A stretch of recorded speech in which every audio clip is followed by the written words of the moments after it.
get a few last hits. He doesn't have mana for it now. He just got burned, so that really, really sucks.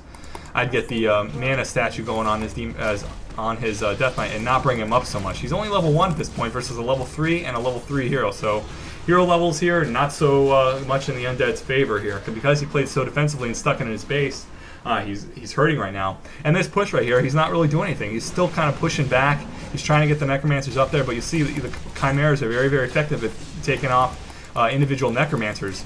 He wants the Chimeras to be attacking those Skeletal Mages and Skeletal Warriors because those guys are just, blank damage, not doing anything. So Death Knight dies here at level 2, very poor for the Undead player. Oh, that's even under less than 20 hit points, around 20 hit points. Very, very frustrating at that point. Really good use of detonates by the Wisps to save him from all those skeletons that were coming up. But you see, even with his hero dead and having a sizable hero advantage, the strategy was able to pick off all those units. He's having to play very defensively and continue making his chimeras but pushing it back. He's taking a lot of hits here at his main base. Looking at the Night Elf side of things, he's lost almost all his Moonwells. He's in the red now as far as food's considered. But he still has some Wisps and he's using them really well on really good detonates to take off large groups of the skeletons. Again, Breath of Fire, very, very effective at taking out those Necromancers, doing a lot of damage there. And without the hero there, it's very risky for the Undead to keep his army there. And now he's forced back. This is exactly what I said. If you're not able to make the push happen and finish the game at this point, it's going to really hurt you in the long run. And since he's so far behind, he doesn't have enough resources, and his heroes are so far behind as well, he's not going to be able to refortify this necro-wagon army enough to make the push happen again. Eventually, we're going to see that the Night Elf does indeed start getting his expansion up. Really good item for that Demon Hunter, by the way, is his Scourge Bone Chimes. We saw it on the Panda last game as well, but it's really good at keeping his Demon Hunter alive. We got Evasion and Mana Burn and Life Tap now, or Life Steal, so that's pretty crazy. It does a lot of damage there. I see a lot of people selling that, though, just for the added resources at the higher level of play. However, at this level of play, it's probably more effective to keep it on your Demon Hunter. But then again, going a lot of a high-tier army, you're going to need as much gold as you can. So he does indeed sell it. It's funny, we were just talking about it. I didn't know he was going to sell it, but he did. To get more gold to make more chimeras and to set up his expansion. We're going to see one more big fight happen here. 50 food out of 52 to 40 food for the Night Elf. So the Undead was able to fortify his army enough. He's going to start making destroyers, which is a good tier 3 versus suspected bears possibly. But I don't know why he would think bears without any ancient lore. So I don't know why destroyers in that case. They're not as powerful versus anything besides bears, I think. What's going on here?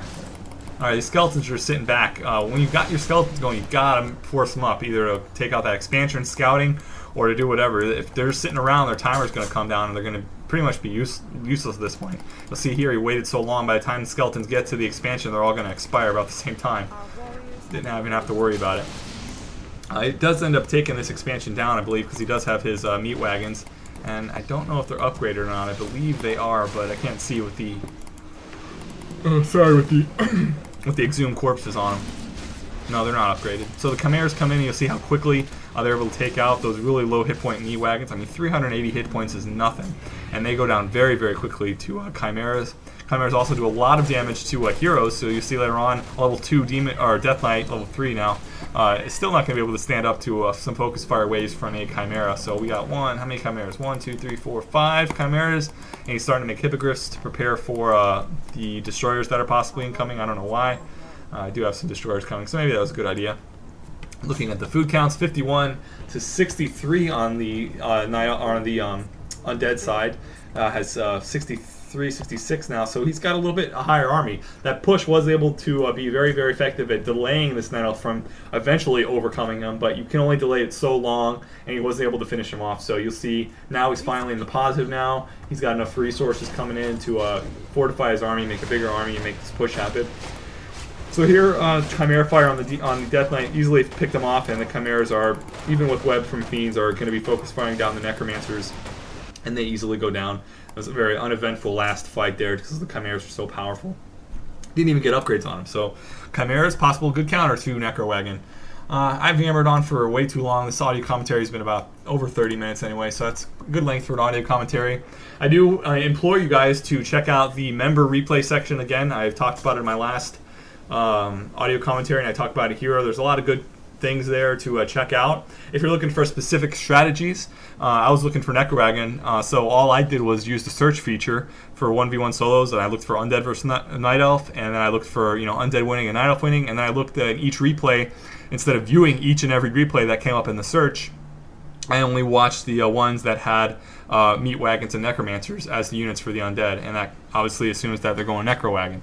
So, and that's all the replays actually. I actually collected all the replays that were in the member section with using that strategy as of, what's today? Today's the 7th of August, so I don't know by the time this audio gets out, it's probably going to be a few weeks down the line. I have another audio right now that's in the wings that's still, my last audio, the one I'm talking about here where I tell you guys about the member AC, hasn't even been posted yet, so a lot of ACs in the wings now thanks to our new full staff, and lots of content available for you guys. We're having to delay a little bit on the production of actually posting them on the front page. So hopefully you guys like this, and hopefully, let's see, XATMO8G was impressed, and hopefully it helped him a little bit with his strategies.